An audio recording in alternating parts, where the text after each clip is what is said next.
To my channel. ఈరోజు ఎపిసోడ్లో super twist ఇచ్చిన కావ్య ఇక షాక్లో రుద్రాణి. అసలు ఇదంతా ఎలా జరిగిందో ఏంటో తెలుసుకుందాం. ఈ వీడియోని చివరి వరకు స్కిప్ చేయకుండా చూసేయండి. ఇక వీడియోలోకి వెళ్తే గనక రాహుల్ ఇంకా అరెస్ట్ అయ్యి వెళ్లడంతో రుద్రాణికి కోపంతో రగిలిపోతూ ఉంటుంది. ఇక తనలో తానే ఆలోచించుకుంటూ ఉంటుంది, అసలు ఈ రాహుల్ లేకపోతే నేను ఒక్కదాన్ని అయిపోతాను. ఇప్పుడు నేను ఒంటరిదాన్ని అయిపోయాను. నన్ను ఒంటరిదాన్ని చేసి ఆ కావ్య నవ్వుకుంటూ ఉండుంటుంది. కానీ దాన్ని అంత ఈజీగా అయితే వదిలిపెట్టను. ఏం చేసైనా సరే, ఎలా అయినా సరే రాహుల్ని బయటకు తీసుకురావాల్సిందే. కానీ ఎలా, ఏం చేయాలి, అసలు ఏం చేయాలో కూడా అర్థం కాని పరిస్థితి. కానీ ఏ ఒక్కరిని కూడా ఈ ఇంట్లో వాళ్ళని వదిలిపెట్టను. నా కొడుకుని నాకు దూరం చేసి అరెస్ట్ చేసి మరీ పంపించారు, వాళ్ళని అస్సలు వదిలిపెట్టను అని చెప్పి ఇంకా తనలో తానే రగిలిపోతూ ఉంటుంది.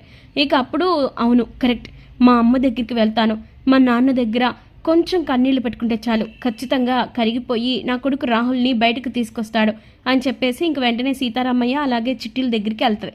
వెళ్ళిన తర్వాత ఇంక వాళ్ళేమో చూసి కూడా చూడనట్టు ఇచ్చేసేసరికి ఇంకా రుద్రాణి ఏమో, నాకు తెలుసు నాన్న, నా మొహం కూడా మీకు చూడాలనిపించడం లేదని నాకు తెలుసు.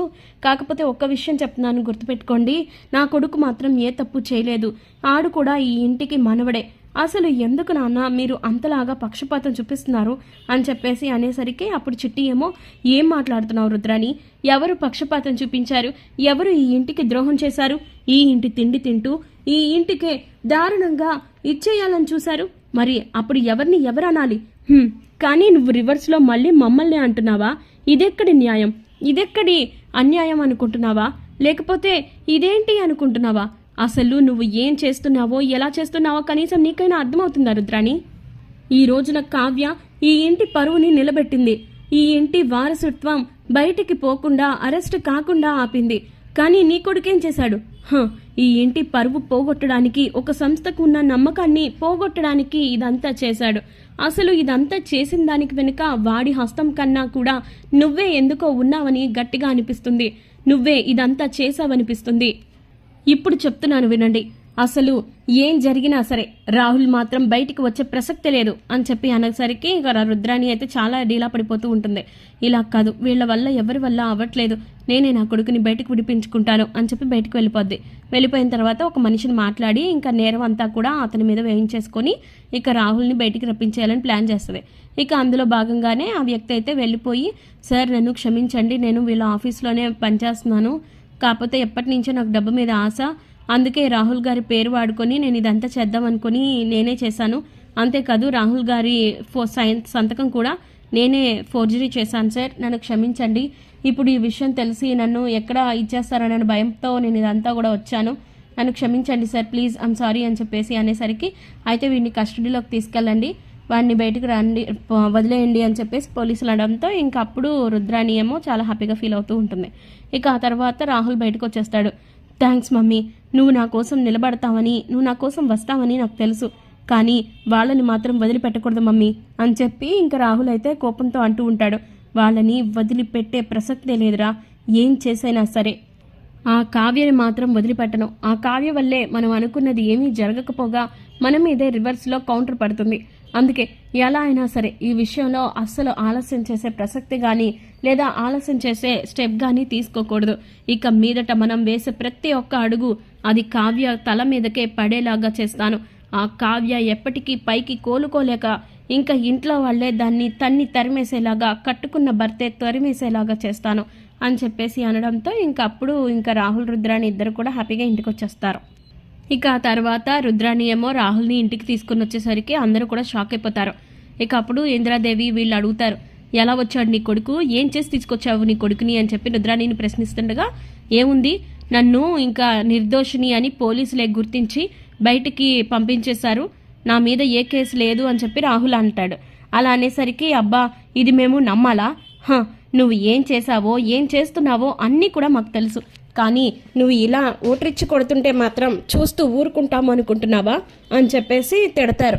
తిట్టేసరికి ఇంకప్పుడు ఏం చేయాలో అర్థం కాకపోయేసరికి ఇంకప్పుడు ఏది ఏమైనా కూడా ఈ విషయంలో ఎలాంటి బ్యాక్ స్టెప్ వేసే ప్రసక్తే లేదు. ఇక మీదట నేను ఏ తప్పు చేయలేదని అందరికీ నిరూపించుకోవాల్సిన అవసరం కానీ అంత సమయం కానీ నాకు లేదు, నేను ఏ తప్పు చేయలేదని నాకు బాగా తెలుసు అని చెప్పి రాహుల్ అంటాడు. అలా అనేసరికి ఇంకప్పుడు రుద్రానికి కోపం వచ్చి, అవునరా, ఈ రోజున నీ మంచితనం, నీ నిర్దోషత్వం అందరికీ తెలిసింది కాబట్టి నోరు మూసుకుని కూర్చున్నారు. అదే నిన్న ఎన్నేసి మాటలన్నారు. నువ్వు ఈ పని చేయలేదు అని అంటే ఎవరన్నా విన్నారా? ఒక్క మాట అన్నా అన్నారా? అసలు ఏం జరుగుతుందో ఏంటో తెలియని పరిస్థితుల్లో మనం ఎంత సతమతమైపోయాం. కానీ ఈ రాజ్ చిన్నప్పటి నుంచి నువ్వు కలిసి పెరిగారు కదరా, కానీ నువ్వు రాహుల్ ఈ తప్పు చేయలేదని ఒక్క మాట కూడా అనలేకపోయావు. పోలీసులు వాడిని తీసుకొని వెళ్తుంటే ఖచ్చితంగా ఈ విషయంలో మనం ఎటువంటి బ్యాక్ స్టెప్ వేయలేకుండా చూసుకున్నావు. కానీ నువ్వు మాత్రం అలా దారుణంగా నిర్దాక్షణ్యంగా వాడిని అలాగే జైలుకి పంపించావు. ఇదేనా న్యాయం? ఇదేనా అసలు నువ్వు ఉండే పద్ధతి అని చెప్పేసి తిడుతూ ఉంటుంది. ఇక అప్పుడు అపర్ణ ఏమో తిడుతుంది. అసలు నువ్వేం మాట్లాడుతున్నావు, నీకేమన్నా అర్థమవుతుందా రుద్రాని? నువ్వు నీ కొడుకు కలిసి ఇన్ని తప్పులు చేసి మళ్ళీ రివర్స్లో నా కొడుకు మీకు సహాయం చేయలేదని అంటున్నావా? నువ్వు మనిషివేనా ఇంకా అసలు అది ఇది అని చెప్పేసి తిడితే ఇంకప్పుడు ఎవరేం మాట్లాడరు. అవునులే వదినా, నీ కోడలు ఇప్పుడు నీకు నచ్చుతుంది కదా, కానీ ఒక్కటి గుర్తుపెట్టుకో, మొన్నటి వరకు కూడా నువ్వు నీ కోడలు అంటేనే అసహించుకునేదానివి. కానీ ఇప్పుడు మాత్రం సడన్గా నీ కోడల మీద ప్రేమ పుట్టుకొచ్చేసి అదేం చేసినా కూడా తలాడిస్తున్నావు. అసలు నిన్ను అనాలి. అసలు ఏమనాలో ఏమనుకోవాలో కూడా తెలియట్లేదు. ఈ ఇల్లు ముక్కల్ని చేయడానికి మాత్రం కావ్య సాయశక్తిలా ప్రయత్నిస్తుందని మాత్రం గుర్తుంచుకోరాజ్ అని చెప్పి కావాలని రుద్రాన్ని అయితే రెచ్చగొట్టేసరికి ఇంకా భయమేసిపోతూ ఉంటుంది. ఇంకా తాతయ్యని చూసేసరికి ఆయన ఇంకా డేలా పడిపోయేసరికి ఇంకా అప్పుడు బాధపడతాడు. ఇక అప్పుడే కరెక్ట్గా కావ్య ఏమో తిడుతుంది, రుద్రాణి గారు, మీ అబ్బాయి ఇంటికి వచ్చేసాడు అంటే దాని అర్థం తప్పు చేయలేదని కాదు, ఆ విషయం గుర్తుపెట్టుకోండి అని చెప్పి తిట్టేసరికి ఇంక అప్పుడు రాజేమో ఇంకా ఎక్కడ ఇంకా పెద్ద గొడవ అయిపోద్దనన్న భయం వేసి, ఇక చాలు ఆపు కళావతి, ఇప్పటి వరకు నువ్వు చేసిన పనులు చేయబోయిన పనులు అన్నీ చాలు, ఇక ఆపేసే అని అంటే, ఏంటండి మీరు కూడా నన్నే అంటున్నారు? అసలు మీరు ఏం మాట్లాడుతున్నారో ఏం ఆలోచిస్తున్నారో మీకేమైనా అర్థమవుతుందా? ఈ ఇంటిని ముక్కలు చేయాలన్న ఆలోచన వాళ్ళది.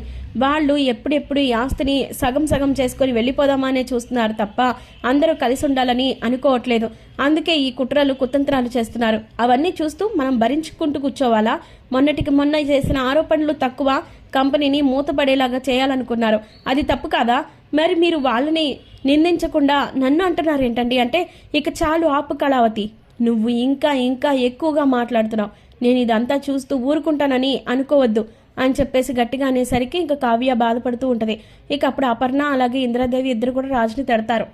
నువ్వేంటి రాజ్, ఆ పనికి మాలిన దానికి వెనకేసుకొస్తున్నావు? వాళ్ళు చేసిన పనిని సమర్థిస్తున్నావేంటి? కావ్య నీ కోసం, మన ఇంటి కోసం, ఇంకా మన ఇంటి పరువు అలాగే కంపెనీ పరువుని నిలబెట్టడానికి ఎంతలాగా తపన పడిందో చూసావుగా. ఇప్పుడేమో వాళ్ళేదో పెద్ద ఇంట్లో జైలు నుంచి బయటకు వచ్చేస్తే అదే పెద్ద ఇదనుకుంటున్నావా? నువ్వు చాలా తప్పుగా ఆలోచిస్తున్నావు. కావ్యని చాలా తప్పుగా అర్థం చేసుకుంటున్నావు రాజ్.